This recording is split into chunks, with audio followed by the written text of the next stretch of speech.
Oke,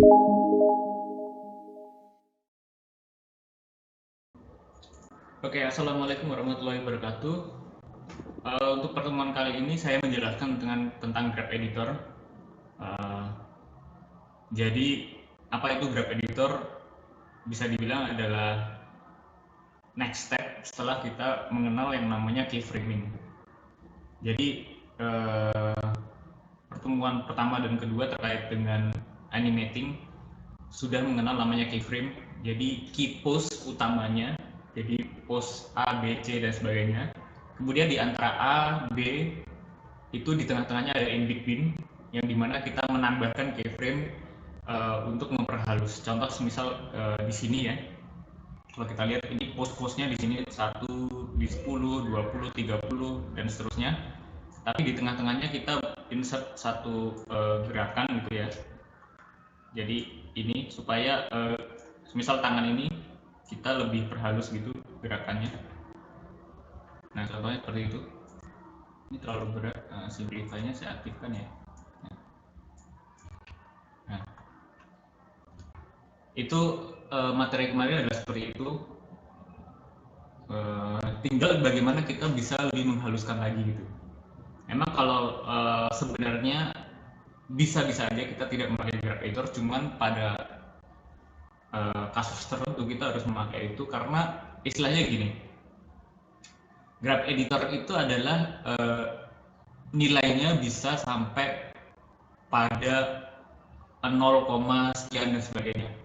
Jadi semisal ada dua frame yang berhimpitan, nah graph editor itu masih bisa diantaranya gitu, karena dia bentuknya grafik gitu. Nah seperti apa nanti saya akan jelaskan. Ini saya akan ubah dulu menjadi graph editor di sebelah ini tampilannya. Nah grafik bentuknya adalah grafik seperti ini. Kalau kita tidak seleksi pastinya nggak muncul ya. Nah kita coba analisa satu persatu. Contoh, kita analisa kaki. Jadi diingat di sini jelas ya bahwa Z itu warna biru, sumbu Z ke atas ya, kemudian sumbu XY persilangan itu yang horizontalnya. Kalau X itu merah, Y itu untuk yang hijau, berwarna hijau. Nah di sini sama graph editor mewakili itu.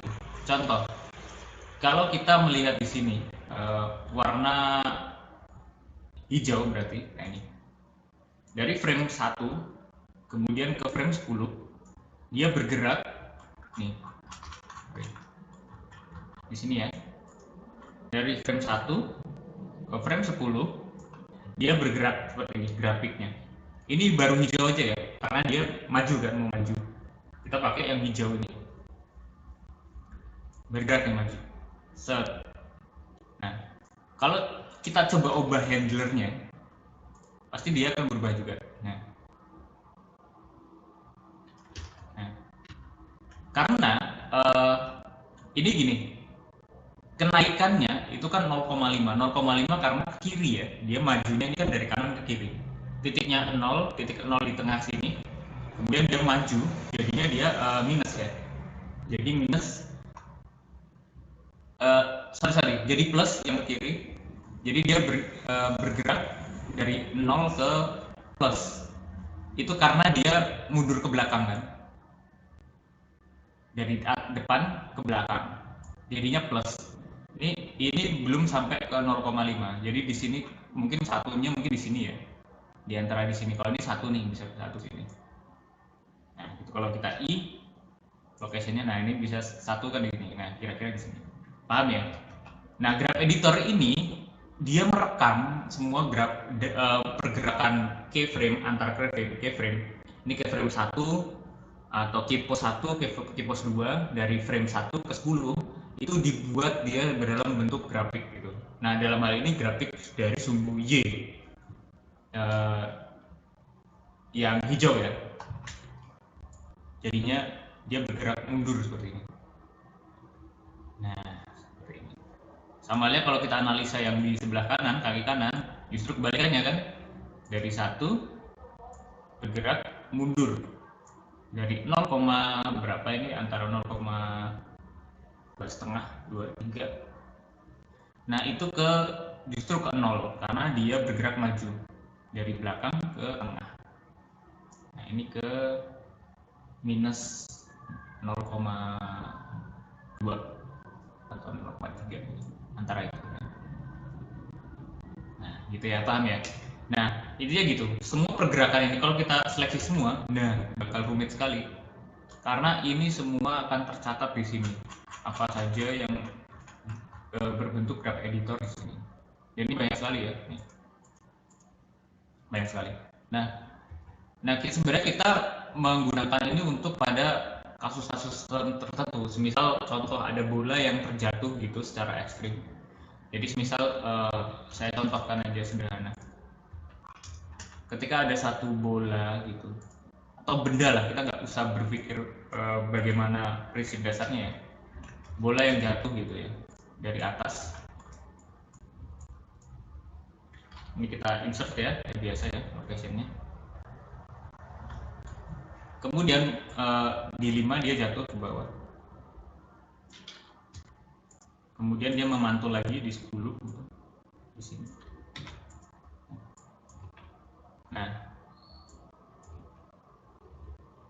Nah dia akan menimbulkan grafik kan di sini. Grafiknya di atas itu sekitar berapa ini? 0. Ini sekitar 3 lebih, 3 koma. Nah ini kita bisa atur nih menu jamnya seberapa jauh gitu. Apa harus? Nah beda kan? Kalau ini landai seperti ini gitu. Landai juga ini landai. Nah beda kan? Kalau misal ini kita bikin tajam, handlernya.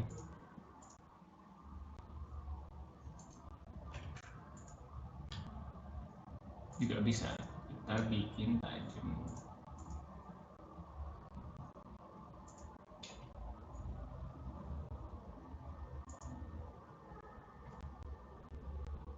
Nah di sini supaya ini kan nggak bisa ditajam karena bentuknya bezier, kita bisa ubah ini handler type-nya itu jadi yang free mungkin, supaya dia bisa lebih menajam kayak gini, bisa aja gitu. Nah ini seperti ini enggak ya, ini semua misal nih gitu. Nah jatuhnya jadi lebih realistis kan, tanpa harus kita menambah frame. Ini contoh, ini graph editornya seperti ini ya, grafnya gitu. Jadi dia akan drastis, lebih drastikal. Nah di sini tuh. Jadi kan lebih realistis, maksudnya lebih ke believable bahwa bola yang jatuh ya gitu. Dibanding kita semisal ada bola lagi nih, kita buat bola lagi nih. Ini tanpa ini ya. Nah, yang sama dia dari sini jatuh tadi, kemudian di 5 dia nempel, kemudian di 10 kita naik lagi. Nah beda kan, kalau ini kayak ngambang, nggak ada tekanan ke bawah. Nah kalau ini pas, dia bola jatuh ya pasti lebih cepat gitu, dek gitu, karena grafiknya udah beda nih. Nah kalau kita mau mencapai bentuk seperti ini juga, kita otomatis kalau di sini kita tanpa graph editor ya, kita bisa harus mempercepat kan, jadi mempercepat jatuhnya gitu. Misal kita tambahin ini, kita gini. Nah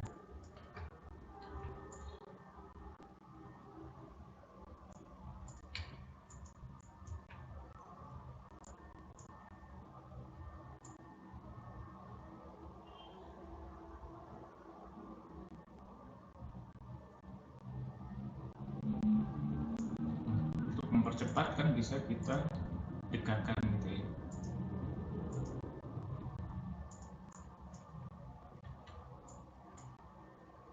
Nah gitu. Coba kalau ini kita hilangin tadi, nah kan ngambang. Oke, mungkin kita perlebar jaraknya supaya lebih paham ya, kita slow mo gitu. Ini di sini.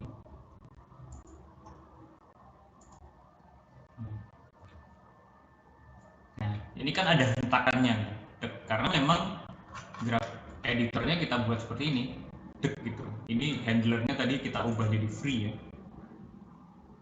Nah, handlernya jadi free, jadi bisa tajam. Nah, boleh pasti ada hentakannya gitu ya. Kalau ini yang tanpa, lu kok kayak ngambang di dalam air gitu, gitu. Padahal sama-sama frame-nya sama, cuma ada 3 gitu. Tapi karena efek graph editor yang kita edit, itu akan berubah gitu. Misalnya free tadi ya, handlernya kita bikin free ya, beda gitu. Nah, contoh kalau mau membuat itu supaya ada hentakan, kita kan berarti harus gini. Ini contoh nih, ini kita bikin keyframe baru supaya sorry keyframe baru di sini, misal di sini ininya, nah ini supaya lambat, supaya mirip ya. Nah, ini jadi dipercepat begini misalnya, sorry. Nah, terus gini harus naiknya cepat nih, harus naik ya, berarti kita harus buat di sekitaran sini tapi kita percepat gini. Nah, lebih ada hentakannya dikit.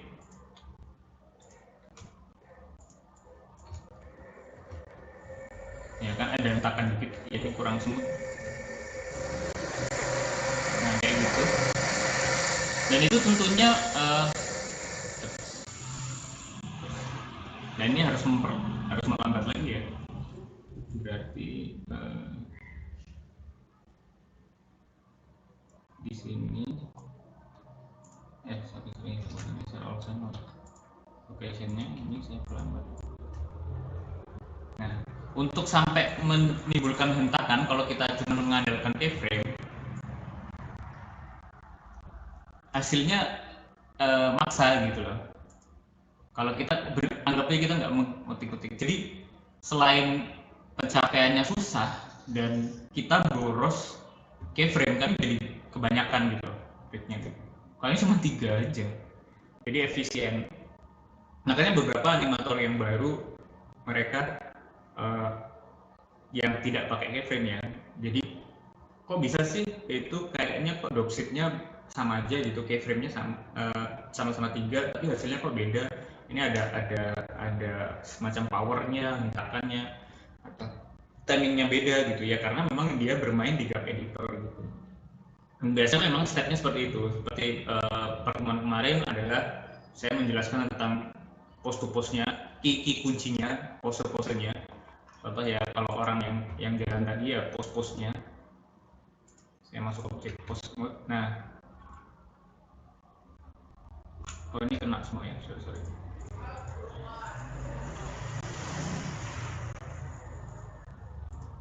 Nah, ini kan post-postnya jelas dari 1, 10, 20 dan sebagainya. Nah, seperti itu.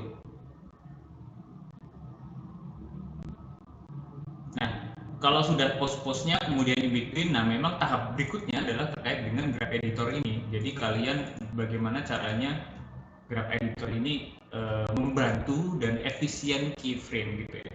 Paham ya jadinya? Silakan dipraktekkan, dicoba. Ini kacang balau ya, kita lihat keyframe-nya.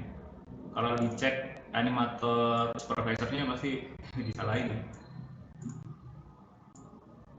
Pada dasarnya kita berusaha untuk mencapai gerakan yang believable, seperti yang saya bilang tuh rumusnya biasa yang pakai ya, MVP jadi math-nya